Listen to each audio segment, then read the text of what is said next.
This man you're watching on my video now said if he's made the president that is going to Islamize Nigeria, that Islamizing Nigeria is not going to affect Christians.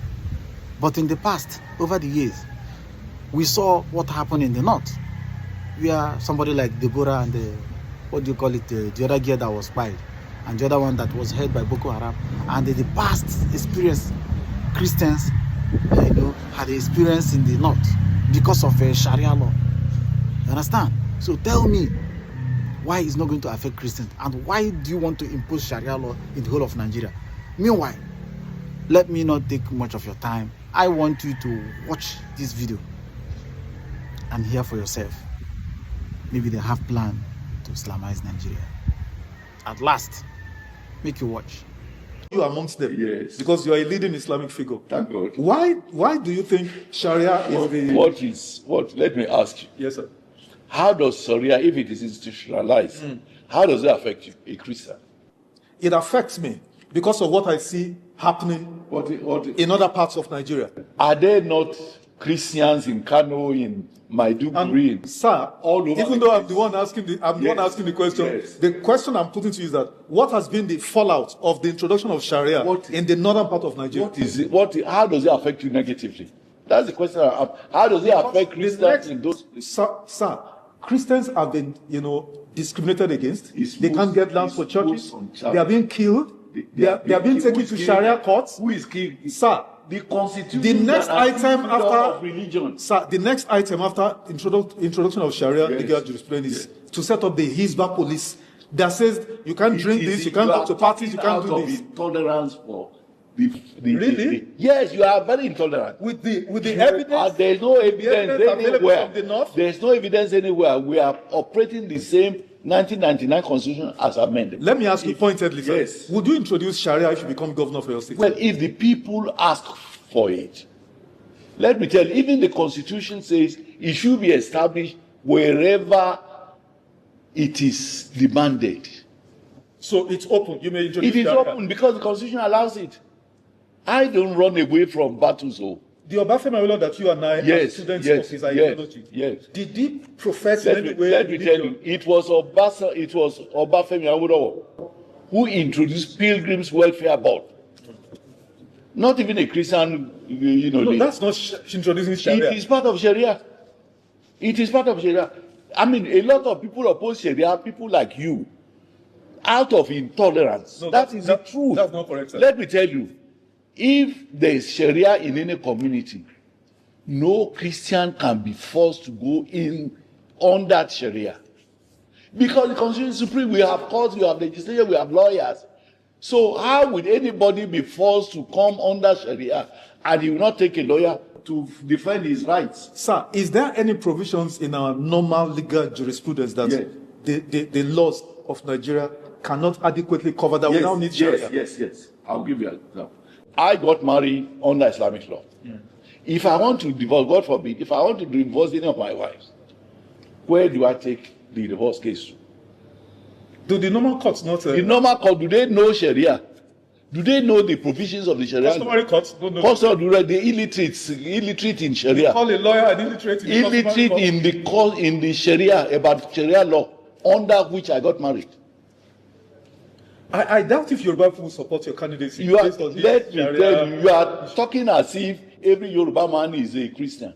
Of course, I know. I just told you. There are Muslims who want Sharia. In fact, even in Lagos State, there are Sharia panels, non-governmental Sharia panels.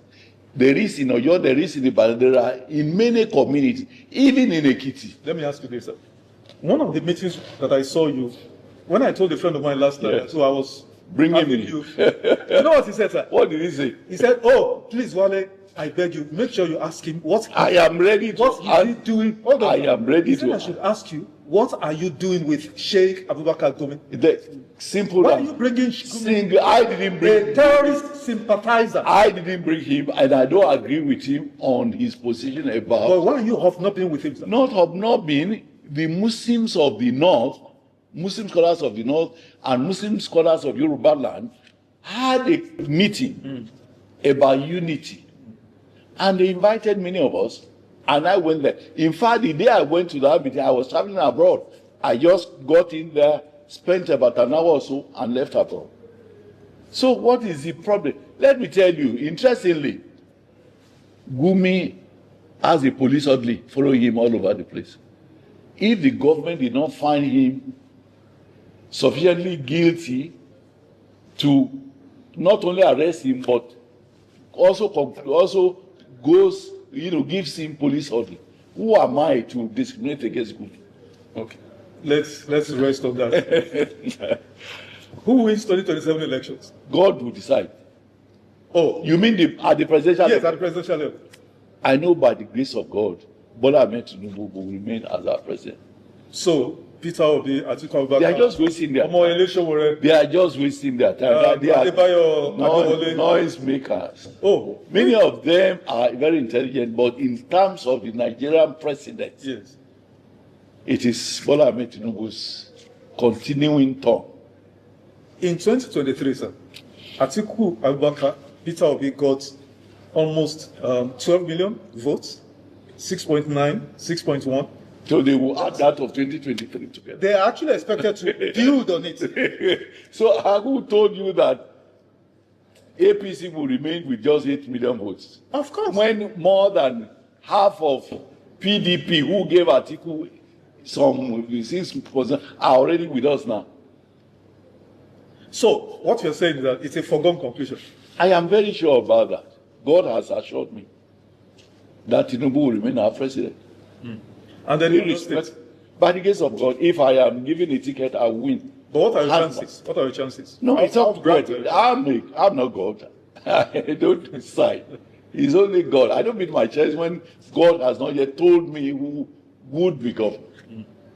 But I'm making my own effort and I'm praying to Him. And I believe He would answer my prayers. How are the youth demography? How are they receiving your? Because that's a critical. Of course, let math. me tell you, I'm a father of the youth. I became member of the House of Assembly at age 26. I was a youth, so I'm an example for the youth. And I want to bring, for instance, one of the key things I want to do to help the youth is from day one that I become governor, there will be free education at all levels. One other cardinal program of my administration will be full and gainful employment for all citizens. And when I say all citizens, most of them will be youths. How do you want to create this employment? You want me to tell you my formula? In just, a couple of minutes. You want me to Government tell- cannot employ That's my 1% or 2%. Government does not have to employ